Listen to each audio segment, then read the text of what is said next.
Hello, I'm Steve Matthews and this is the Masked Amp YouTube channel. The next 3 videos I'm going to be putting up are all about Perdita, a woman with dissociative identity disorder. Perdita had suffered horribly for most of her life.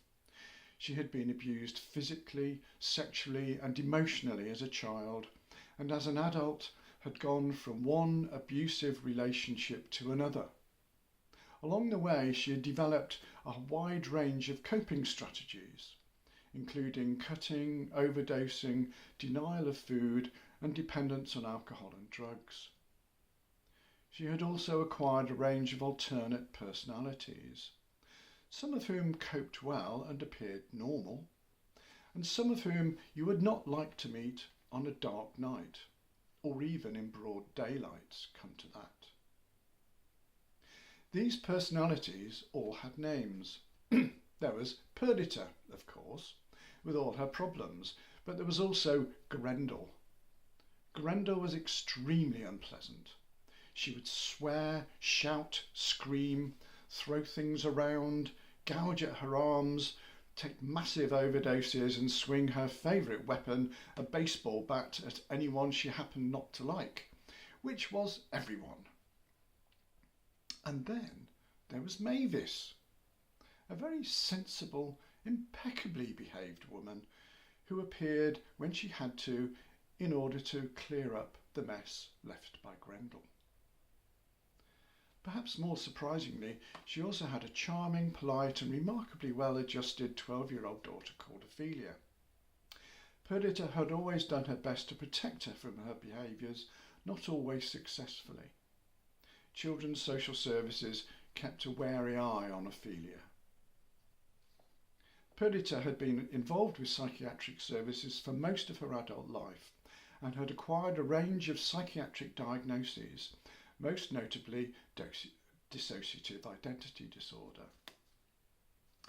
Her community nurse was a very experienced woman who generally managed to help Perdita keep her coping behaviours under control. However, a mix-up with her methadone prescription had destabilised her, and Grendel was beginning to emerge. Perdita began to write a series of suicide letters and confided to her nurse that she'd been taking controlled but potentially dangerous amounts of paracetamol. Her nurse was becoming increasingly concerned about the welfare and safety not only of Perdita but of Ophelia. After a couple of weeks, during which things continued to worsen, she arranged for a home visit with Perdita's psychiatrist, who considered that Perdita ought to go into hospital. Perdita refused to consider this.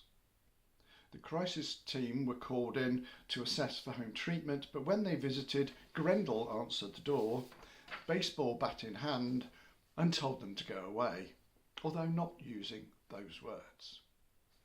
They went away. That was when I was asked to get involved.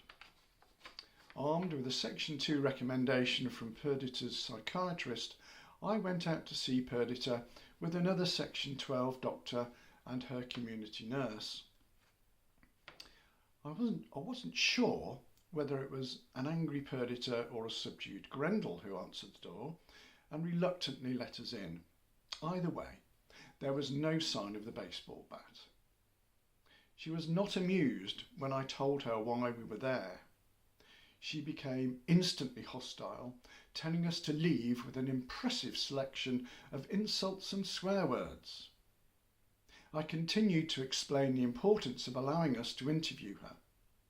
In response, she turned up the TV so loudly that it was impossible to continue. We sat patiently for a few minutes, and after a while, when it was clear we weren't going to leave, she turned it down.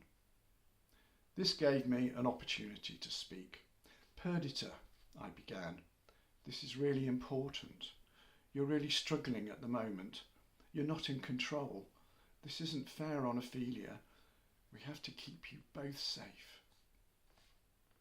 I had by now concluded that Perdita was so chaotic that there was no alternative but to detain her in hospital. The doctor and I left the house and retreated to my car to complete the paperwork. I went back in to tell her, but Perdita had switched. The aggression and hostility had evaporated. In its place was a spectacularly melodramatic level of contrition. "I'm begging you not to send me to hospital. I'm begging you on my knees not to put me away." She did indeed kneel on the floor in front of me, gazing beseechingly into my eyes, tears flowing freely down her cheeks. "Please, please, please let me stay. Look, I'll cook a nice meal for Ophelia.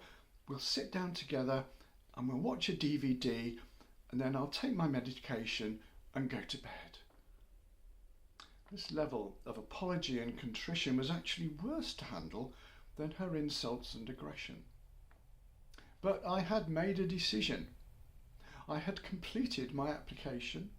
She was now officially liable for detention under the Mental Health Act. The risks of not admitting her to hospital were high. She had switched once. She might switch back at any time. Surely it was too late to go back on all this.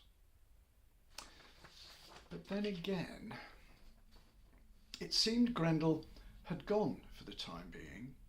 The threat of admission seemed to have brought Perdita back in control. She was making reasonable plans for the immediate future. And what would be the effect on Ophelia of being separated from her mother? So in the end, I decided to use the discretion given in section 6(1)(a) of the Mental Health Act. This gives an AMP 14 days to complete the admission. It's not actually used very much. In nearly all cases, especially section 2, an admission follows as quickly as a hospital bed can be arranged. I did a deal with Perdita. She would cooperate with us. She would allow us to help her keep herself safe. She would tell us if she wasn't managing.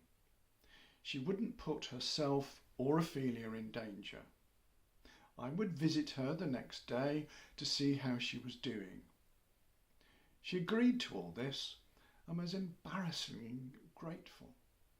And when I visited the following morning, despite still feeling low and sad, she was calm, collected, polite and cooperative. I continued to monitor her closely over the next week. Things continued to improve.